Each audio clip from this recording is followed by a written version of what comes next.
اللہ تعالیٰ نے قرآن مجید میں فرمایا ہے کہ انا اعطیناک الکوثر، اے محبوب علیہ السلام ہم نے آپ کو خیر کثیر عطا فرما دی۔ فصل لربک وانحر، پس آپ اپنے رب کے لیے نماز پڑھیں اور قربانی کریں۔ ان شانئک ھو الابتر، بے شک آپ کا دشمن ہی بے نام و نشان ہے۔ اللہ تعالیٰ نے نبی پاک صلی اللہ تعالیٰ علیہ وسلم کو حضرت سیدہ خدیجہ الکبریٰ رضی اللہ تعالیٰ عنہا کے بطن اطہر سے 6 اولادیں عطا فرمائی۔ پیارے حبیب صلی اللہ تعالیٰ علیہ وسلم کی 4 بیٹیاں تھیں حضرت خدیجہ سے اور 2 بیٹے تھے۔ اللہ تبارک و تعالیٰ کی حکمت کاملہ کی حضور کے دونوں بیٹے وصال فرما گئے۔ آپ کے جب دوسرے صاحبزادے کا وصال ہوا تو قریش مکہ کفار انہوں نے نبی پاک صلی اللہ تعالیٰ علیہ وسلم کے ساتھ معاذ اللہ اپنے بغض اور عداوت کا بڑا کھل کے اظہار کیا۔ کل تک یہ لوگ صادق اور امین کہہ رہے تھے، اور آج جب ان کو دعوت دین دی ہے تو ان کی دعوتیں باہر آنے لگی ہیں۔ ان کی چونکہ عداوت تھی، بغض تھا، تو حضور کے دوسرے صاحبزادے جب وصال فرما گئے تو کہنے لگے کہ معاذ اللہ اب تو یہ ابتر ہو گئے، بیٹا ہی کوئی نہیں۔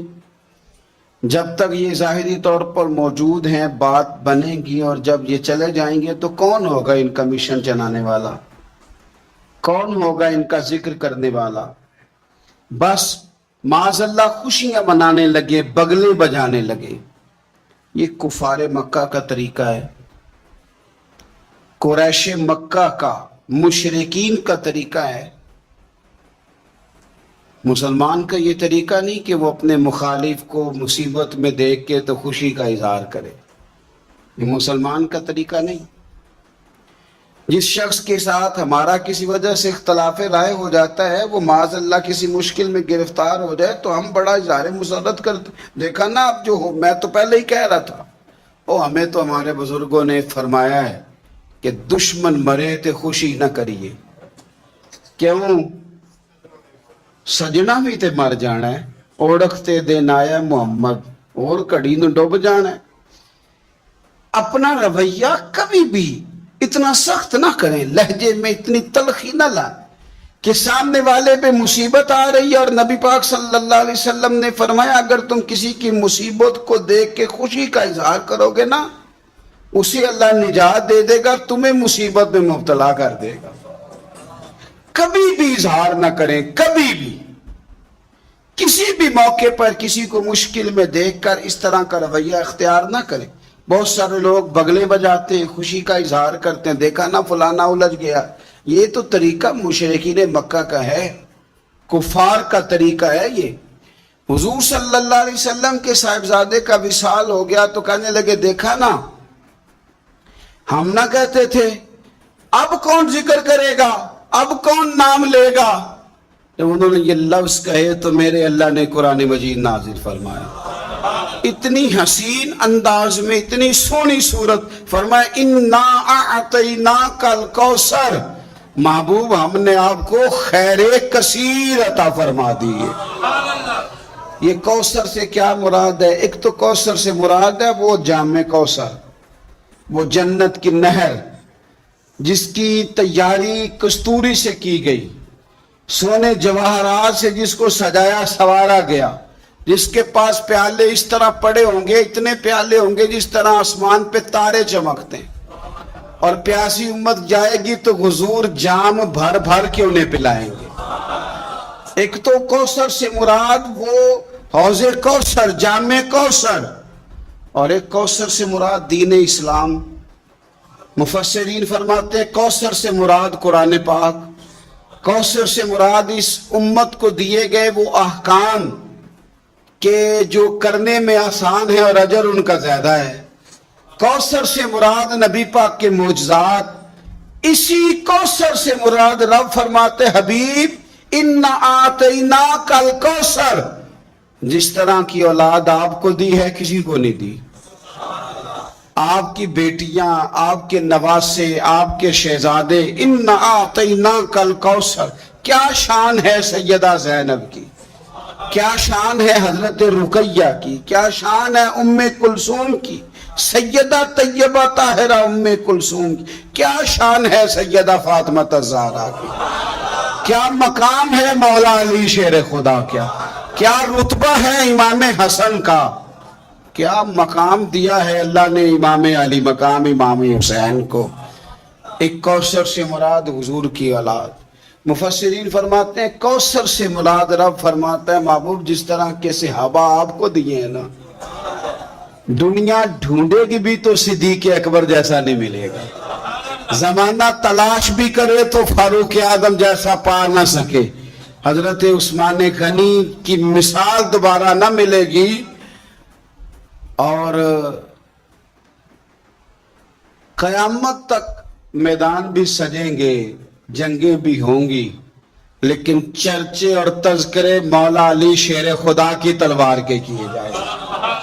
حضرت عبداللہ ابن عباس فرماتے ہیں کوثر کا معنی ہے حبیب آپ کو خیر کثیر عطا کر دی، اور کریں گے نہیں کر دی، کریں گے نہیں کر دی، دے دی محبوب خیر کثیر، آپ کو خیر کثیر دے دی۔ اب آپ پتہ کیا کریں، فصلی لربک، آپ اپنے رب کے لیے نماز پڑھیں۔ اس کا شکرانہ یہ ہے کہ آپ نماز پڑھیں، ونحر اور قربانی کریں، اللہ نے خیر کثیر دے دی، اب شکرانے میں نماز پڑھیں اور قربانی کریں۔ ان شانیک ھو الابتر، آپ کا دشمن جڑ کٹا ہے۔ ابتر عربی میں اس جانور کو بھی کہتے ہیں جس کی دم کٹی ہوئی ہو، آپ کا دشمن دم کٹا ہے۔ ابو جہل کی اولاد مری تو نہیں تھی ساری، بلکہ ابو جہل کی اولاد میں تو حضرت اکرمہ رضی اللہ تعالیٰ عنہ اس کے بیٹے تھے، انہوں نے تو کلمہ پڑھ لیا تھا، حضور کے غلام ہو گئے تھے، پر کبھی کسی نے کہا ہے میں ابو جہل کی اولاد ہوں۔ یزید کی کوئی ساری اولاد مر تو نہیں گئی تھی، کبھی کسی نے کہا ہے میں اس کی اولاد میں سے ہوں۔ دشمنوں کی جڑ کٹتی ہے، دشمنوں کی۔ انہوں نے تو کہا تھا کہ ان کی اولاد کوئی نہیں، ان کا ذکر کیسے ہوگا؟ دنیا کے کسی کونے میں بھی چلے جاؤ، ہر جگہ تمہیں سید ملیں گے، سادات ملیں گے، اور جہاں تک ذکر کی بات ہے وَرَفَعْنَا لَكَ ذِكْرَكَ، اللہ فرماتے ہیں حبیب ہم نے آپ کی خاطر آپ کے ذکر کو بلندیاں عطا فرما دی، ہر گھر گلی، ہر نگر، ہر کونے رسول پاک کا تذکرہ ہو رہا ہے۔ کرنا کیا ہے، فصلی لربک وانحر، آپ نماز پڑھے اور قربانی کرے۔ قرآن پاک کی آیت بتاتی ہے کہ فصلی لربک وانحر، پہلے نماز ہے پھر قربانی ہے، یعنی عید والے دن پہلے نماز پڑھیں گے پھر قربانی کریں گے۔ عید سے پہلے قربانی کیوں نہیں کہ اللہ نے پہلے ذکر ہی نماز کا کیا ہے، قربانی کا ذکر ہی بعد میں، پہلے نماز پھر قربانی۔ قربانی شکرانے میں کرے۔ میرے عزیز، اللہ کے حبیب صلی اللہ علیہ وسلم نے نا اسی لیے بڑے ذوق کے ساتھ قربانی کا درس دیا تھا۔ وجہ اس کی پتہ کیا ہے؟ اسلام کہتا ہے کہ امیر بندے اکیلے اکیلے خوشی نہ مناؤ، بلکہ غریبوں کو شامل کرو خوشیوں میں۔ چھوٹی عید کا موقع آیا تو فطرانہ رکھ دیا ساتھ، کرو نا خوشی تو کھلاؤ غریبوں کو بھی، دو ان کو بھی۔ ہمارے ہاں تو فطرانہ نہیں، زکوٰۃ بھی اکثر لوگ رمضان میں ہی دیتے ہیں، اس کو بھی ساتھ شامل کر لیا گیا۔ آپ کے ہاں گھر میں بیٹا پیدا ہوا تو کہا عقیقہ کر لو، رشتہ داروں کو کھلاؤ، دوستوں کو کھلاؤ، غریبوں کو کھلاؤ۔ اگر آپ نے نکاح کیا تو کہا ولیمہ ضرور کرنا، خوشیوں میں دوسروں کو شریک کرو۔ حضور صلی اللہ تعالی علیہ وسلم نے فرمایا ولیمہ ضرور کرنا، چاہے بکری کا بچہ ہی ذبح کر لو، ولیمہ ضرور کرو، دوستوں کو، لوگوں کو شامل کرو۔ بڑی عید آ گئی تو فرمایا عید بھی پڑھو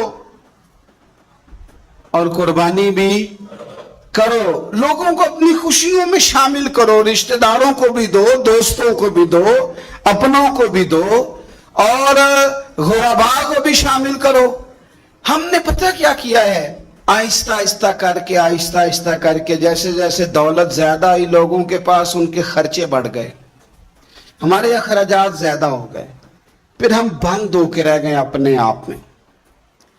غریب بھی اپنی غریبی میں بند ہے. اسے بھی اگر کوئی چیز میسر آتی ہے تو وہ اکیلا قبضہ کرنا چاہتا ہے. معذرت کے ساتھ ناراض نہیں ہونا. وہ بھی اپنی جگہ بند ہے, بانٹ کے نہیں دیتا. اگر غریب بھی تھوڑا تھوڑا بانٹے, دائیں بائیں دیکھے, تو پھر تو میرے رسول پاک کا وہ فرمان بھی بڑا خوبصورت ہے کہ حضور نے فرمایا کہ گوشت پکاؤ تو شوربہ زیادہ کر لو, چلو پڑوسیوں کو بھی شامل کر لو. تو غریب بھی اگر شوربہ زیادہ کر لے تو وہ بھی اس معاملے میں تو آگے. امیر نے کیا کیا ہے؟ امیر نے دوستیاں بھی امیروں سے لگا لی, تعلقات بھی امیروں سے بنا لیے, اینک بھی امیری کی لگا لی, اسے نظر ہی کچھ نہیں آتا. آپ صدقات کریں, خیرات کریں. میرے نبی پاک صلی اللہ تعالی علیہ وسلم حضور فرماتے ہیں جب تم صدقہ دیتے ہو نا, اللہ تبارک و تعالیٰ بے نیاز ہے ہر چیز سے, لیکن جب تم صدقہ دیتے ہو تو اللہ تعالیٰ اپنے دائیں دست قدرت میں تمہارا صدقہ لیتا ہے. اللہ ہاتھوں سے پاک ہے جو اس کی شان کے لائق. اللہ اپنے دست قدرت میں تمہارا صدقہ لے لیتا ہے. اور فرمایا جس طرح تم اپنے گھر میں بچڑا پالتے ہو نا, اس طرح رب تمہارے صدقے کو پالتا ہے. تمہارے صدقے کو اللہ پالتا ہے. شارحین حدیث کہتے ہیں یہ پلا ہوا صدقہ ملے گا تمہیں قیامت والے دن, اور یہ صدقہ دینے سے آپ طاقتور ہو جائیں گے. غریب کی مدد کرنے سے طاقتور ہو جائیں گے, آپ مضبوط ہو جائیں گے, آپ جرری ہو جائیں گے, دلیر ہو جائیں گے. آپ چھپا کے صدقہ کر کے تو دیکھیں, روح طاقتور ہوگی, دل طاقتور ہوگا, سینہ طاقتور ہوگا, آپ کے مزاج میں روشنی آئے گی. کسی غریب بہن بھائی کو دے کے تو دیکھیں تو صحیح. جب اس کے آنسو بہتے ہیں تو یوں لگتا ہے کہ ان ایک ایک آنسو کے قطرے میں 1 کروڑ دعا شامل ہے. یہ کام کریں تو صحیح, پر ہمیں بھولتا جا رہا ہے. گاؤں سے آ کر پڑھنے والے بھول ہی گئے کس کی ماں نے کتنا زیور بیچا تھا, بھولتا جا رہا ہے. میرے نبی پاک صلی اللہ تعالی علیہ وعلا آلہ وصحبہ وبارک وسلم, حضور نبی پاک صلی اللہ تعالی علیہ وسلم فرماتے زمین اللہ نے پیدا کی تو زمین ہلنے لگی. اللہ تعالیٰ نے میخیں بنا کے, قلعے بنا کے پہاڑ زمین کے اندر لگائے, پیوست کی. فرشتوں کو بڑا تعجب ہوا کہ شاید سب سے طاقتور مخلوق ہی پہاڑ ہے. اللہ نے لوہا پیدا کر دیا, پہاڑوں کو گویا کاٹ کے رکھ دیا. فرشتے سمجھنے لگے سب سے زیادہ طاقتور ہی لوہا ہے. اللہ نے آگ پیدا کر دی, لوہا بھی پگھلا دیا. فرشتے سمجھنے لگے شاید سب سے زیادہ طاقتور آگ ہے. رب نے پانی پیدا کر دیا, آگ بھی بجھا کے رکھ دی. فرشتے سمجھنے لگے سب سے طاقتور شاید یہ پانی ہے. رب کریم نے ہوا دکھائی, ہوا نے پانی کا رخ بدل دیا. فرشتے بار بار تعجب کر رہے تھے تو رب کریم نے فرمایا کتنا کچھ سوچو گے, میں تمہیں بتا ہی نہ دوں سب سے زیادہ طاقتور کون ہے. یا اللہ بتایا جائے تو فرشتوں کو میرے رب کریم نے فرمایا ان ساری چیزوں سے زیادہ طاقتور تو میرا وہ بندہ ہے جو سیدھے ہاتھ سے صدقہ دیتا ہے اور دوسرے کو پتہ بھی نہیں چلنے دیتا. وہ بڑا طاقتور ہے, وہ بڑا مضبوط آدمی ہے. وہ عید کی نماز پڑھنے جب نکلو نا, پلٹ کے ذرا لوگوں کے کپڑے ایک دفعہ دیکھ ہی لینا. جب عید والے دن صبح آپ نکلا کریں تو ذرا دیکھ ہی لیا کریں کس کس کا رنگ کیا ہے, آپ تھوڑا غور ہی کر لیا کریں. لیکن ہم نا اپنی ذاتوں میں اتنے مست اور محو ہو جاتے, خدا مجھے ایسی خدائی نہ دے کہ اپنے سوا کچھ دکھائی نہ دے. تھوڑا سا نیچے اتریں, تھوڑا سا لوگوں کا خیال کریں, تھوڑا سا آپ دیکھیں اسی وطن کے اندر کچھ لوگ ایسے ہیں جن کی غریبی انہیں پریشان کرتی ہے اور ان کی خودداری انہیں آمادہ کرتی ہے. وہ کشکول طلب بھی نہیں پھیلاتے. آپ خود سے تلاش کریں, آپ خود سے ڈھونڈیں, آپ مدد کا ذہن بنائیں, آپ دینے کا ارادہ کریں. دیکھیں میرا رب بڑا ہی کریم ہے. اور میرے نبی پاک علیہ الصلوۃ والسلام نے فرمایا یہ جو سخاوت ہے نا, اس کی جڑیں جنت میں ہیں. اس نے سخاوت تھام لی، گویا اس نے تھام لیا وہ درخت جس کی جڑیں جنت میں. اور یہ جو کنجوسی اور بخیلی ہے نا، بخیلی، اس کی جڑیں جہنم میں ہیں. اس نے اس کو تھام لیا، اس نے دوزخ کو تھام لیا. میرے رسول پاک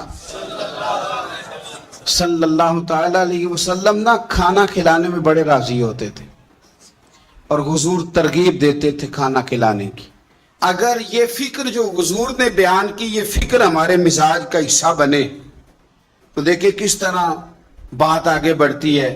اصحاب صفہ بیٹھے، انہوں نے کھانا کھانا ہے تو نبی پاک صلی اللہ تعالی علیہ وسلم فرمانے لگے جس کے پاس 2 لوگوں کا کھانا ہے نا وہ 3 کو ساتھ لے جائے، اور جس کے پاس 3 کا کھانا ہے وہ 4 کو ساتھ لے جائے، جس کے پاس 4 کا کھانا ہے وہ 6 کو ساتھ لے جائے.